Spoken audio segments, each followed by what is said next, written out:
So you mentioned how people aren't victims of circumstance. As a general rule, some people are, obviously. But how do you explain people who aren't given access to certain things and stuff, and therefore cannot advance? Like, you cite like single mothers and stuff like that, and fathers leaving them, and women. Oftentimes, you see it all across the country. Planned Parenthood clinics being closed down and stuff, and they can't get access to contraceptives or abortion and stuff that would stop them from being in that situation. But you think that somehow they should just help themselves, but when in fact Condoms cost 35 cents. I think they can help themselves. I mean, that's the idea that contraceptives are not available in the United States is absurd. It's absurd. I'm sorry. It's crazy. The idea that you can't get cheap or free condoms anywhere.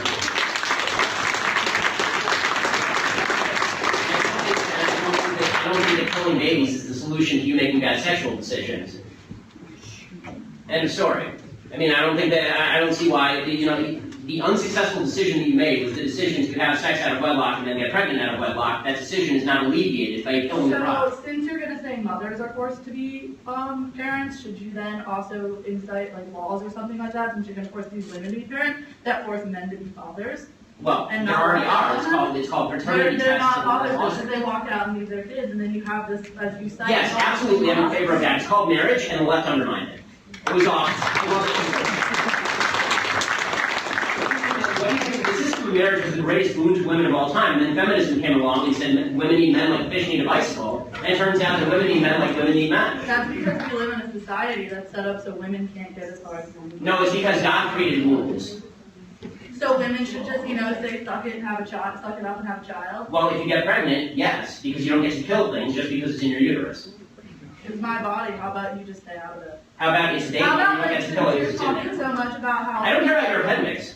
I don't care about your thorax. I don't even care about your uterus. I care about what's in it. And I can take out my appendix if I don't want it, so why can't I take out other parts of my body? Because they're not independent living human beings. They're not independently living human beings when they're a bundle of cells. Oh, okay. So let me get this. At what point? So okay, let's assume that your scientific knowledge is vast. Let's assume your scientific knowledge. So are you also against partial birth abortion?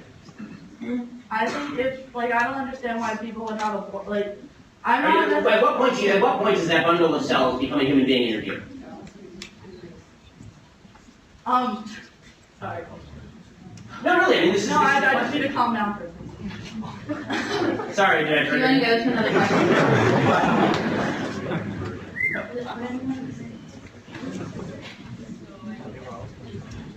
No, I mean, that is the relevant question. If your argument is that it's a bundle of cells, then the question becomes when it's not a bundle of cells.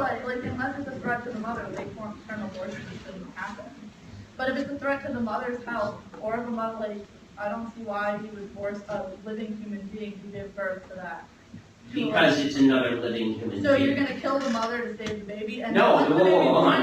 You're talking about a case where the mother's life is in danger. I don't know what you're talking about. Care and stuff after they're born. I agree with you that abortion is an exception when the mother's life is in danger. But the concept of bodily autonomy means that I don't have to give up any part of my body unless I say so. The baby is not part of your body. The baby is a baby. Really, my wife is pregnant right now, and she's 30 weeks pregnant. Yeah. Actually 32. That baby is kicking the living crap out of her. Okay, that is a living human being in there. Okay, and I promise you that it is not a bundle of cells. I can guarantee you it's not a bundle of cells because that is a baby. Okay, and I'm sorry, but a bundle of cells that is requiring her. You're technically a bundle of cells right now.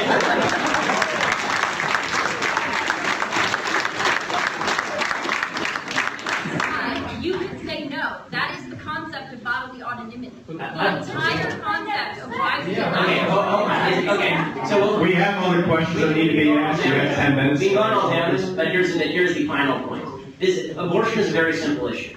If you believe, as you do apparently, that that's nothing in there but just a bunch of goo, then you're right.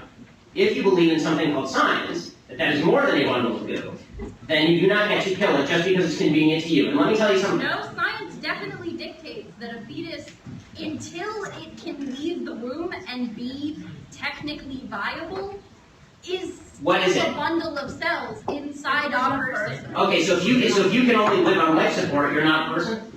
You stop being a person. So if you get in a car crash today and put you on life support, you're on an iron lung, you take off the iron lung, you're going to die. You're not a person anymore? Is that how this works?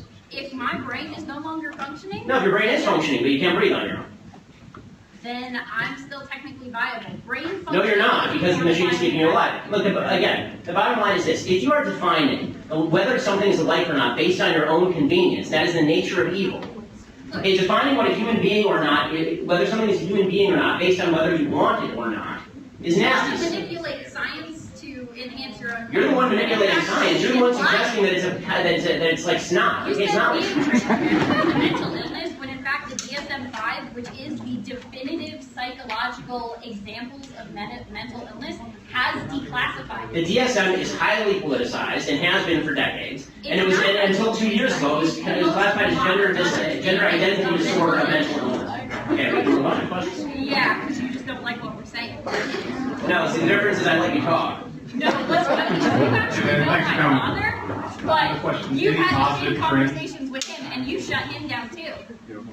In what way have I shut you down? You've been talking for like 10 minutes here. She's been talking, I've been talking, but you haven't actually answered our questions. No, I did. You just don't like the answer. I'm sorry if you don't like the answer. What's up?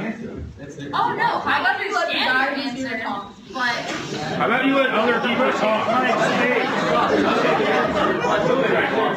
Again, Ben, thanks for coming. Just had any specific positive trends with the issue you talked about, the election at large? Yeah. Anything positive? Any good news? Any good news about the election? It'll be over in a few months. Honestly, that's about as good news as I can get. I'm very anti-Trump and obviously very anti-Hillary, so. We got a question right here. All right, so you're all about freedom of speech, but since conservatives get a little squeamish when we talk about sex, because God forbid we all do it, and it's a natural function. I'm aware. So you're talking about what defines a life or whatever. So scientifically speaking, do you consider semen life? So I'm pretty sure that you probably masturbate a lot because you're a human being. So well put, sir.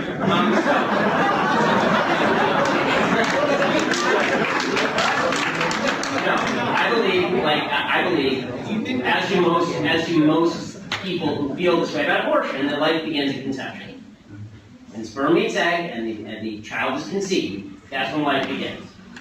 That's what I believe. The rest of the question was weird.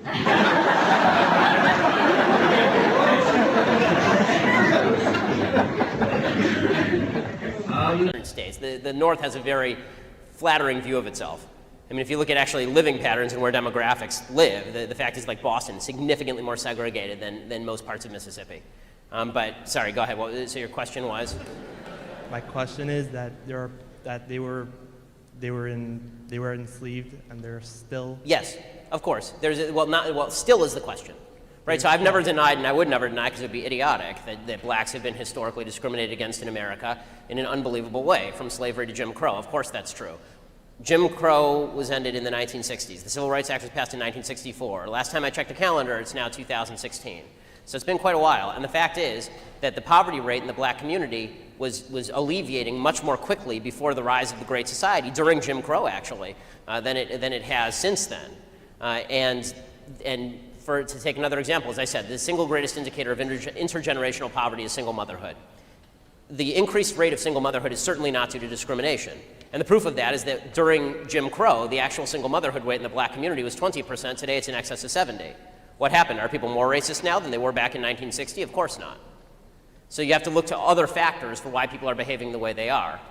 So are there people who still suffer the after effects of historic discrimination? I think sure. I mean, the fact that if you don't have wealth from your grandfather because your grandfather couldn't be wealthy because he's a sharecropper in Alabama, yeah, of course. But that goes back to the earlier question, which is, what can government do? What is government capable of doing without violating somebody else's rights? And the answer is not very much, other than guarantee that I don't get in your way. And the beautiful thing about America now is that nobody gives a crap about you, nobody gives a crap about anybody, and that's actually a good thing.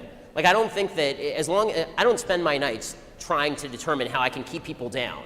And nobody really in America does very much. And because of that, as long as people are leaving you alone, in a free country, it's your obligation to make your way. Now, I think that there's a myth that goes around that people can make it from poverty to extreme wealth in a generation. That happens, it does. And the fact is that according to the statistics, if you're in the bottom 20% of income earners, 95% of the people in the bottom 20% of income earners will be outside the bottom 20% of income earners within 15 years, according to the IRS statistics. That said, it's, rising to wealth as a family unit, for example, usually takes multiple generations. I mean, most of our great-grandparents, when they came here, were dirt poor, and now most of the people in this room are probably not, right? And so the fact that there is a delay in that process for a lot of black folks is tragic and horrible, but it doesn't mean there's a shortcut, not in a free country.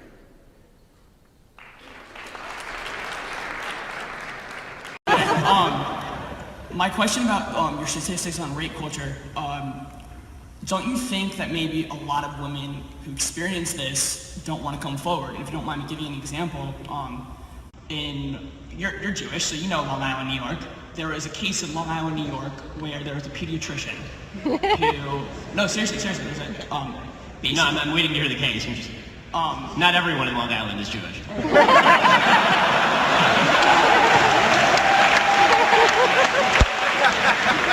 Don't worry, I don't think you're an anti-Semite. Thank you. But more importantly, in this town, it came forward that there was a few people that he molested, and then more people came forward, and it came out being dozens and dozens, and there was this whole escapade where people didn't even say anything until other people came forward. Yes. So don't you think that maybe people are scared to come forward, and that it's possible that those statistics could be not entirely as accurate? Okay, so it's possible the statistics are somewhat low, but the idea that they are 244 low out of 250 is wrong, right? So there's a vast difference between 0.6% rape rate and 25% rape rate. So yes, if you're asking are there women, are there men who are raped, who are intimidated about coming forward, of course that's true. And of course we need to make it easier for people to come forward and report rape. I think, by the way, that it is also very important that in cases of rape that we fulfill an evidentiary standard, because when I'm talking about you have to castrate or kill people, they better damn well be guilty, right? So I want to make sure that the people who are convicted are certainly guilty. But that said, I think that one of the grave tragedies is that there's so many people who are raped who don't come forward, and then they talk later about the rapes that they've experienced. The world would be a lot better place if we could encourage those people to come forward. If they did come forward, I want rapists in jail. I don't want them out on the streets. So when people say rape culture, my problem is that it's just too vague. I don't know what that means. Who in the United States is pro-rape? I need to hear who out there really? Well, I think that Other than Bill Clinton.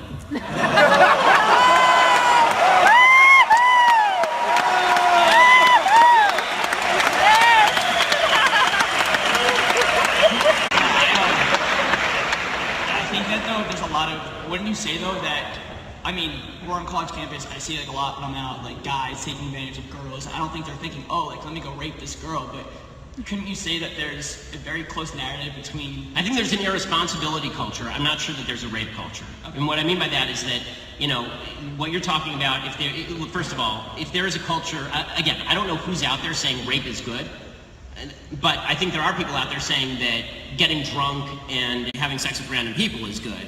And if that leads to a higher rape rate, if there's a correlation there, that's a problem, obviously. But the reason I don't like the term rape culture is not because I'm pro-rape, it's because I'm anti-rape. I think that we should make very clear that rape needs to be stopped. But the idea that everybody out there is on the verge of raping women, which is sort of what rape culture suggests, is just not true, and it's a slander against men.